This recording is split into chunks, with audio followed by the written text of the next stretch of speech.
ఓం నమో భగవతే శ్రీరమణాయ. ప్రహ్లాదుని విశ్రాంతి.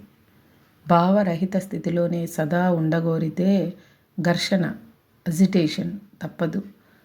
ఆద్య సహజ స్థితిని మరలా పొందడానికి ఎన్నో కష్టాలు ఎదుర్కోవాలి. అందులో జయించి గమ్యం చేరగలిగితే తలపులన్నీ ఆత్మలో అణిగి నిర్మూలన చెందుతాయి. తలపులే వ్యక్తికి విరోధులు, శత్రువులు. తలపులంటే విశ్వసృష్టి అన్నమాట. ఆ తలుపులే లేనినాడు జగత్తు లేదు, జగత్కర్త లేడు. ఉండేది ఏకైక ఆనంద ఆత్మయే. ఈ సందర్భంగా ప్రహ్లాదుని కథను చెప్పారు భగవాన్. హిరణ్యకశ్యపుని నృసింహ విష్ణువు అంతమొందించి ప్రహ్లాదుణ్ణి సింహాసనంపై ఉంచి అభిషిక్తుణ్ణి చేశాడు. ప్రహ్లాదుని పాలనలో రాక్షసులంతా తమ స్వభావాన్ని విడిచి శాంతిని అవలంబించగా రాజ్యంలో సుఖ సంతోషాలు నెలకొన్నాయి. ఇలా ఉండగా ప్రహ్లాదుడు ఇలా తలపోశాడు. బ్రహ్మ వరగర్వితుడైన నా తండ్రి దిక్పాలకులను సైతం సేవకులను చేసుకుని తిరుగులేని ప్రభావం సంపాదించి కూడా విష్ణు భగవానుని చేతిలో సునాయాసంగా మరణించాడు. ఇలాగే అనేక మంది బలమైన దానవులు విష్ణువుకు తమ ప్రాణాలను సమర్పించుకున్నారు. ఆ మహాబాగుని సంపూర్ణంగా జయించాలంటే ఆయనకు సర్వస్య శరణాగతి పొందుటయే మార్గం. పాలకడలో సమాధి మగ్నుడై ఉండే ఆ స్వామిని ఓం నమో నారాయణాయ అనే అష్టాక్షరి మహామంత్రంతో నాయందే ఆవాహన చేసుకొని అతడితో తాదాత్మ్యం సాధిస్తాను. అప్పుడు అతడే నేను కాగా అతడికి ఇక అందకుండా పోతాను. ఇలా దృఢభావన చేసిన ప్రహ్లాదుడు హరి పూజకు కావలసిన షోడశోపచార విధులను మానసికంగానే సృష్టించి అర్చించసాగాడు. ఈ పూజ నిష్టలో అతడు నిశ్చలమగ్నుడైనాడు. యథా రాజా తదా ప్రజ అనే హర్షవాక్కు. తమ ప్రభువు అడుగుజాడలలో నడిచిన దైత్యులందరూ ఆయుధాలను విసర్జించారు. వైష్ణవులై ప్రకాశించసాగారు. వారి రాజ్యమే విష్ణుధామమై ప్రజ్వరిల్లింది. ఈ అద్భుతాన్ని గాంచిన దేవతలందరూ అదొక విధి వైపరీత్యమా లేక అనూహ్యమైన అసురీమాయా విలాసమా అని భయపడ్డారు. వైకుంఠుని దర్శించి తమ భయాన్ని వెలిబుచ్చారు.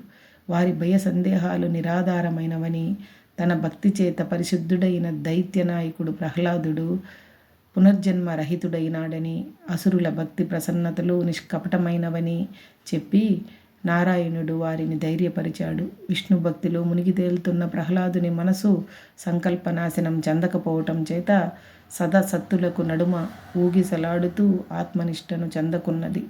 అప్పుడు అమేయ జ్ఞాన ప్రభావ సంపన్నుడైన మాధవుడు అతనికి సాక్షాత్కరించాడు. ప్రహ్లాదుడు ఆ చిద్భవుని పరిపరి విధాలా స్తుతించి విరివిగా పూజించాడు. విష్ణువు అతనిని బహుదా ఆశీర్వదించి వరం అడగమన్నాడు. సలుపు లేని సదానందం ప్రసాదించమన్నాడు ప్రహ్లాదుడు నిస్సంకోచంగా. శ్రీధరుడు అతని నత మస్తకంపై తామర రేకుల వంటి తన హస్తద్వయాన్ని ఉంచి అవిచ్ఛిన్నమైన శాశ్వత శాంత ఆనందమును భజింపజేయు చరమ విచారము నీకు కలుగుగాక అని అనుగ్రహించారు.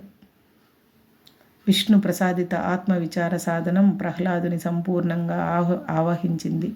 విజ్ఞానమయ కోశం శుద్ధమైనది. విచార ఫలం అందులో కేవలం అహంగా ప్రకటమై అప్రయత్నంగా ఆనందమయ కోశాన్ని ఆక్రమించగా అతడు సహజానందాన్ని అనుభవిస్తూ నిర్వికల్ప సమాధిలో చాలా కాలం నిలిచిపోయాడు. అప్పుడు సృష్టి పోషకుడైన విష్ణు భగవానుడు ఇలా తలపోశాడు. ఈ అసుర నాయకుడు సమాధిలో శాంతుడై ఉన్న కారణంగా అసురజాతి మొత్తం అణిగిమణిగి ఉంది. తగువులు లేవు, దారుణ కృత్యాలు లేవు, దేవతలతో పోటీలు పంతాలు లేవు, అధికార వ్యామోహం స్వాధిక్యత స్థాపన లేవు. తమను కవ్వించి గిల్లి కజ్జాలు పెట్టుకునే రాక్షసులు సద్దుమణగడంతో దేవతలకు కాలక్షేపం లేక బ్రాహ్మీభూతులు అవుతున్నారు. ఇక మానవులు చేసే యజ్ఞాలకు ఫలాలు ఇచ్చేవారు ఏరి? అప్పుడు కొత్త సృష్టి ఎలా జరిగేది? ఎలా?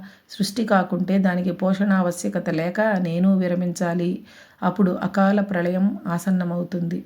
ఇది పరమేశ్వర ఇచ్ఛకు అనుగుణమైనది కాదు. కాబట్టి ఒక్క ప్రహ్లాదుడిని సమాధి నుంచి భంగపరిచి అతనిని ప్రవృత్తి వైపు ఉన్ముక్కుణ్ణి చేస్తే తిరిగి అసురులు చెలరేగుతారు. దేవతలు తమ తమ స్థానాల కోసం దేవుళ్ళాడుతారు. మానవుల యాగాలు ఫలవంతమవుతాయి. సృష్టి ముమ్మరంగా కొనసాగుతుంది. నాకు చేతి నిండా పని దొరుకుతుంది. ఇలా అద్దం వంటి తన స్వచ్ఛమైన హృదయంలో సంభావించుకుని విష్ణు భగవానుడు ప్రహ్లాదుడిని సమాధి నుంచి మేలుకొలిపి అమరత్వం, జీవన్ముక్తి ప్రసాదించాడు. పూర్వపు పరిస్థితులు తిరిగి నెలకొన్నాయి. ఈశ్వరేచ్ఛ వర్ధిల్లసాగింది. హరే రమణ.